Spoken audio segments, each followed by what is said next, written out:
Assalamualaikum Ustadz. Waalaikumsalam warahmatullahi wabarakatuh. Saya ingin bertanya Ustadz, bagaimana perayaan Nabi dalam pandangan Islam? Perayaan Nabi macam mana maksudnya? Perayaan Maulid Ustadz, maaf Ustadz. Perayaan Maulid Nabi Perayaan Maulid Nabi dalam pandangan Islam. dalam pandangan Islam boleh, nggak masalah. Dalam pandangan Islam tapi ya. Nah, dalam pandangan Islam, Islam ini kan dalilnya Quran dan hadis. Terus apakah pernah dikerjakan di zaman Nabi Ustadz? Maksudnya perayaan Maulid Nabi ini. Iya Ustadz. Ya kalau kita lihat secara perayaan seperti yang dibuat sekarang ini, ya memang nggak ada. Cuman bukanlah berarti kalau nggak ada itu langsung nggak boleh.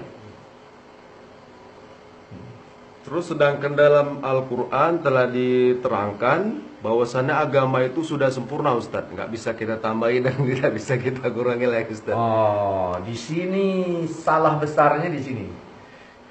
Di sini salah besarnya.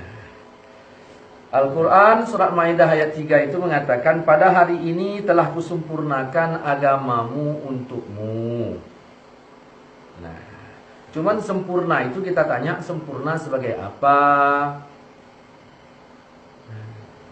Sempurna yang dimaksud dalam ayat tersebut sempurna sebagai dalil. Maka dalillah yang menentukan. Kalau ada dalilnya berarti boleh. Kalau nggak ada dalilnya, ya berarti tak boleh. Tinggal yang dituntut pertanyaannya, Maulid Nabi ini ada nggak dalilnya? Bukan ada nggak dicontohkan di zaman Nabi. Bukan itu pertanyaannya. Ada nggak dalilnya? Itu. Maka kalau ditanya ada nggak dalilnya, ya kita jawab ada. Al-Quran mengatakan wazakirhum bi ayyamillah. Itu kata Allah. Ingatkan mereka kepada hari-hari Allah. Bagaimana pengertian hari-hari Allah dalam ayat itu? Nabi Muhammad menafsirkan ayat itu berdasarkan hadis dari Ubay bin Ka'ab. Nah, kata ayyam, kata hari dalam ayat itu adalah nikmat dan karunia Allah. Berarti artinya bagaimana? Ingatkan mereka kepada nikmat-nikmat dan karunia Allah. Nah, oleh karena arti ayat itu ingatkan mereka kepada nikmat-nikmat dan karunia Allah, disinilah Ibnu Hajar, dua orang ulama baik Ibnu Hajar Asqalani dan Al-Hitami, beliau mengatakan kalau arti ayat itu ingatkan mereka kepada hari-hari dan kepada nikmat-nikmat dan karunia Allah, berarti Maulid itu boleh. Kenapa? Karena kelahiran Nabi itu adalah karunia Allah yang sangat besar, nikmat Allah yang terbesar. Boleh. Karena arti ayat itu seperti itu. Terus sahabat apakah pernah membuat perayaan itu Ustadz? Nah, sahabat memang tidak pernah bikin. Jadi kalau misalnya sahabat nggak bikin, pertanyaannya ngapain kita bikin gitu kan? Iya, Ustaz. Di sini sering orang bodoh berpikir. Salahuddin Al-Ayyubi, kenapa dia pertama kali membuat perayaan Maulid ini? Kenapa dia bikin? Karena berangkat pemikiran itu dari surat Hud ayat 120 gitu. Kalau nggak salah saya coba buka surat Hud ya, ayat 120. Dan semua kisah dari rasul-rasul yang kami ceritakan kepadamu ialah kisah-kisah yang dengannya kami teguhkan hatimu. Dan dalam surah ini telah ulangi lagi. Dan semua kisah dari rasul-rasul yang kami ceritakan kepadamu, semua kisah rasul-rasul kami ceritakan kepadamu ya Muhammad, yang dengan kisah itu kami teguhkan hatimu. Coba bayangkan. Semua kisah rasul-rasul kami ceritakan kepadamu ya Muhammad, yang dengan kisah itu kami teguhkan hatimu. Mari kita berpikir. Allah meneguhkan hati Nabi kita, Nabi Muhammad, lewat Allah ceritakan kisah rasul-rasul sebelumnya. Salahuddin berpikir orangnya cerdas. Nabi saja Allah teguhkan hatinya lewat kisah rasul-rasul. Dia berpikir, kenapa umat ini tidak cinta kepada Rasulullah? Karena mereka hanya mengenal nama, tapi tidak mengenal sosok.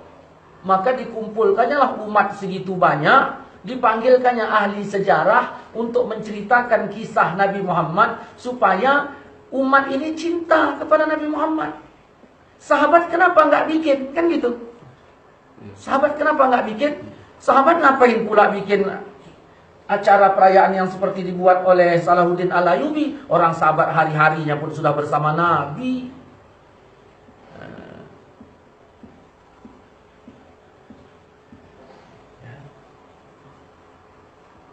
Jadi jelas ya? Nah, jelas. Kemudian ada orang mengkritik, kalau begitu Ustaz katanya, kalau berdasarkan ayat itu tadi, semua rasul-rasul kami kisahkan, berarti bikinlah maulid Nabi semuanya, maulid Nabi Adam, Nabi Ibrahim, Nabi Idris dan sebagainya.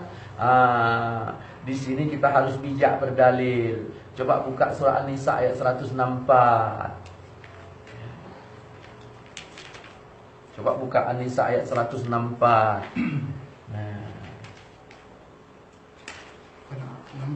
Ya. Dah. Dapat.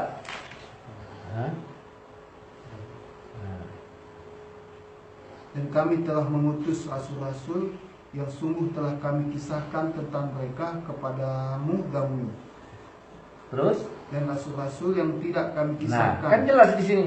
Ada rasul-rasul yang kami kisahkan, ada rasul-rasul yang enggak kami kisahkan. Kenapa kita nggak bikin maulid Nabi Ibrahim? Sekarang yang mau ditanamkan di hati umat ini cinta kepada siapa coba? Kepada Nabi Muhammad. Ya kisah Nabi Muhammad lah. Nah, ada orang bertanya, kalau begitu pentingnya maulid ini tadi, kenapa setahun sekali? Kenapa nggak sering aja setiap bulan? Makanya kita berdalil harus cerdas. Cerdasnya berdalil itu macam mana? Kan ayat tadi mengatakan wazakirhum, ingatkan mereka. Yang namanya ingatkan mereka setahun sekali ya cukup lah. Kalau sering-sering bukan ingat namanya. Nah, mungkin ada orang yang mengkritik begini, Ustaz, bikin maulid ini kan ya terlalu bersenang-senang ya, bersenang-senang. Saya jawab, kalau bersenang kenapa rupanya? Ya dalilnya mana Ustaz? Katanya. Saya bilang, Allah mengatakan wa ma arsalnaka illa rahmatan lil alamin. Nah, kami tidak utus engkau ya Muhammad kecuali sebagai rahmat. Lalu dijawab orang itu, ya itu kan bukan dalil tentang masalah bolehnya senang-senang. Makanya kalau ngaji itu bersabar dulu. Kami tidak mengutus engkau ya Muhammad kecuali sebagai rahmat. Itu jelas kata Allah. Kemudian kita buka lagi di Al-Qur'an ayat yang lain. Apa Allah katakan di situ? Qul bi fadlillah wa bi rahmatihi. Katakanlah dengan karunia Allah dan rahmatnya. Baru kita bertanya, rahmat ini siapa? Ibnu Abbas mengatakan kata rahmat di sini adalah Nabi Muhammad.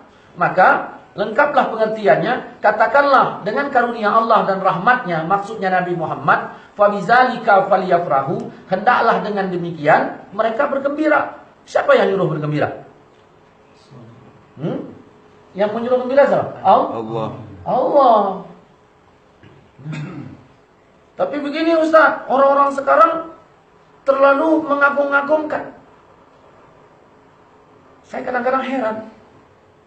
Katanya hafal Quran, tapi dalil nggak ngerti.